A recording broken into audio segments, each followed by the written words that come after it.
परमाणु हमारे आसपास की दुनिया का रहस्य। ये छोटे से छोटा कण है जो हर चीज की बुनियाद है। क्या आपने कभी सोचा है कि चीजें किससे बनी हैं? पानी क्यों बहता है? पानी के हर बूंद में अनगिनत परमाणु होते हैं जो मिलकर इसे बहने की क्षमता देते हैं। हवा हमें क्यों दिखाई नहीं देती? हवा में भी परमाणु होते हैं, लेकिन वे इतने छोटे और दूर दूर होते हैं कि हमारी आंखें उन्हें देख नहीं पाती।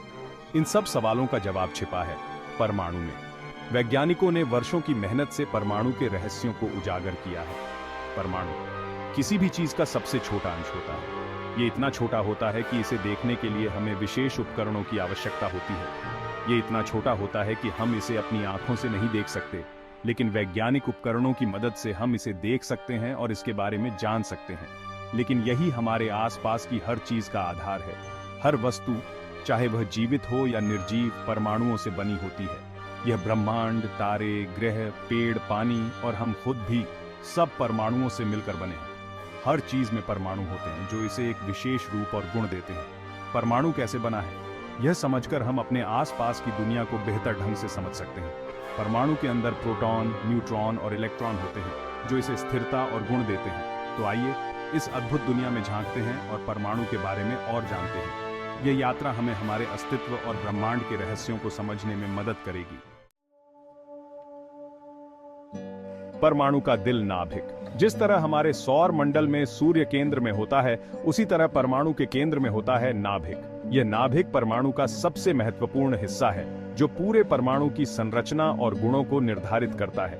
यह परमाणु का सबसे भारी हिस्सा होता है, जहां परमाणु का लगभग सारा भार होता है। नाभिक का भार परमाणु के कुल भार का 99.9% से भी अधिक होता है, जो इसे परमाणु का सबसे घना और महत्वपूर्ण हिस्सा बनाता है। नाभिक दो तरह के कणों से मिलकर बना होता है, प्रोटॉन और न्यूट्रॉन। प्रोटॉन धनात्मक आवेश वाले कण होते हैं, जबकि न्यूट्रॉन का कोई आवेश नहीं होता। इन दोनों कणों का संतुलन नाभिक की स्थिरता को बनाए रखता है।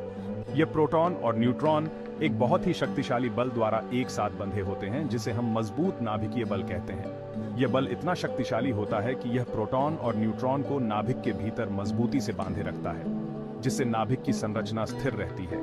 नाभिक का आकार परमाणु की तुलना में बहुत छोटा होता है, लेकिन यह परमाणु के गुणों को तय करने में महत्वपूर्ण भूमिका निभाता है।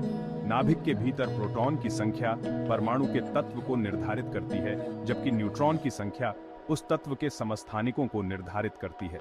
इस प्रकार नाभिक न केवल परमाणु की संरचना को स्थिर रखता है, बल्कि उसके रासायनिक और भौतिक गुणों को भी निर्धारित करता है। प्रोटॉन और न्यूट्रॉन नाभिक के नायक। ये कण परमाणु के केंद्र में स्थित होते हैं और परमाणु के स्थायित्व और गुणधर्मों को निर्धारित करते हैं। प्रोटॉन और न्यूट्रॉन नाभिक के दो महत्वपूर्ण कण हैं। ये कण नाभिकीय बलों द्वारा एक साथ बंधे रहते हैं, जो उन्हें एक स्थिर संरचना में बनाए रखते हैं। प्रोटॉन पर धनात्मक प्लस आवेश होता है, जबकि न्यूट्रॉन पर कोई आवेश नहीं होता है, यानी यह उदासीन होता है। प्रोटॉन का धनात्मक आवेश इलेक्ट्रॉनों के ऋणात्मक आवेश को संतुलित करता है। प्रोटॉन की संख्या से पता चलता है कि परमाणु किस तत्व का है। इसे हम परमाणु संख्या कहते हैं। यह संख्या तत्व की पहचान और उसके रासायनिक गुणधर्मों को निर्धारित करती है। उदाहरण के लिए हाइड्रोजन परमाणु में एक प्रोटॉन होता है, इसलिए इसकी परमाणु संख्या 1 होती है। इसी प्रकार हीलियम में 2 प्रोटॉन होते हैं, जिससे उसकी परमाणु संख्या 2 होती है। प्रोटॉन और न्यूट्रॉन का भार लगभग समान होता है, जो इलेक्ट्रॉन के भार से लगभग 2000 गुना ज्यादा होता है। यह भारीपन नाभिक को स्थिरता प्रदान करता है और परमाणु के द्रव्यमान का अधिकांश हिस्सा बनाता है। नाभिकीय प्रतिक्रियाओं में, जैसे कि संलयन और विखंडन, प्रोटॉन और न्यूट्रॉन की भूमिका महत्वपूर्ण होती है। ये प्रक्रियाएं ऊर्जा उत्पन्न करती हैं, जो तारों के अंदर और परमाणु ऊर्जा संयंत्रों में देखी जा सकती है। इस प्रकार प्रोटॉन और न्यूट्रॉन न केवल परमाणु के नायक हैं, बल्कि वे ब्रह्मांड की ऊर्जा और जीवन के मूलभूत स्रोत भी हैं। इलेक्ट्रॉन, नन्हे दौड़ते हुए कण। नाभिक के चारों ओर बहुत ही छोटे कण घूमते रहते हैं, जिन्हें इलेक्ट्रॉन कहते हैं। इनका भार बहुत कम होता है और इन पर ऋणात्मक आवेश होता है। इलेक्ट्रॉन नाभिक के चारों ओर बहुत तेज गति से घूमते रहते हैं, ठीक जैसे हमारे सौर मंडल में ग्रह सूर्य के चारों ओर घूमते हैं। ये इतनी तेजी से घूमते हैं कि ऐसा लगता है कि ये एक ही समय पर कई जगहों पर हैं। इसे हम इलेक्ट्रॉन बादल कहते हैं। इलेक्ट्रॉन शैल। इलेक्ट्रॉनों का घर। इलेक्ट्रॉन नाभिक के चारों ओर कुछ निश्चित ऊर्जा स्तरों पर घूमते हैं, जिन्हें इलेक्ट्रॉन शैल या कक्षक कहा जाता है। हर शैल में कुछ निश्चित संख्या में ही इलेक्ट्रॉन आ सकते हैं। पहले शैल में ज्यादा से ज्यादा 2 इलेक्ट्रॉन, दूसरे में 8, तीसरे में 18 और इसी तरह आगे भी आ सकते हैं। यह नियम ऑक्टेट नियम कहलाता है, जिसके अनुसार परमाणु अपने सबसे बाहरी शैल में 8 इलेक्ट्रॉन पूरा करके स्थिर होना चाहता है। परमाणु संख्या और द्रव्यमान संख्या। परमाणु की पहचान। परमाणु संख्या और द्रव्यमान संख्या हमें बताते हैं कि परमाणु किस तत्व का है। परमाणु संख्या किसी भी तत्व के परमाणु में मौजूद प्रोटॉन की संख्या होती है। द्रव्यमान संख्या प्रोटॉन और न्यूट्रॉन की कुल संख्या होती है। उदाहरण के लिए कार्बन परमाणु में 6 प्रोटॉन और 6 न्यूट्रॉन होते हैं, इसलिए इसकी परमाणु संख्या 6 और द्रव्यमान संख्या 12 होती है।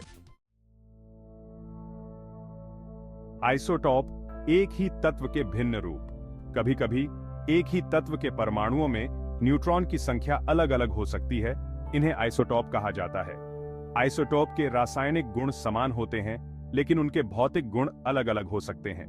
उदाहरण के लिए कार्बन के 2 आइसोटोप होते हैं, कार्बन 12 और कार्बन 14। दोनों में 6 प्रोटॉन होते हैं, लेकिन कार्बन 12 में 6 न्यूट्रॉन होते हैं, जबकि कार्बन 14 में 8 न्यूट्रॉन होते हैं। कार्बन 14 रेडियोधर्मी होता है और इसका उपयोग पुरानी चीजों की उम्र का पता लगाने में किया जाता है। उप परमाणु कणों का सारांश। तो चलिए, अब तक हमने जो सीखा है उसे एक बार फिर से दोहराते हैं। प्रोटॉन धनात्मक प्लस आवेश नाभिक में स्थित।